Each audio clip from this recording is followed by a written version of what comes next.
Thời tiết hôm nay sẽ thế nào qua lăng kính tiếng Đức? Cùng nghe học viên Trung tâm Ngoại ngữ Berlin chúng mình kể lại nha. Das Wetter heute ist perfekt.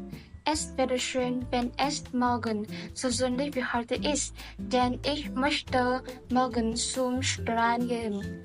Das Wetter in Vietnam heute ist sehr heiß, aber in Deutschland ist cooler. Hallo, wie du siehst, es ist jetzt Nachmittag in der Farm. Das Wetter ist heiß, es gibt Sonne mit leichtem Wind und wenige Wolken. Die höchste Temperatur heute ist 33 Grad um 12 Uhr. Heute ist es sehr heiß, deshalb musste ich einkaufen gehen. Hallo, das Wetter in Haiphong heute ist schön und die Sonne scheint manchmal. Es gibt auch Wolken.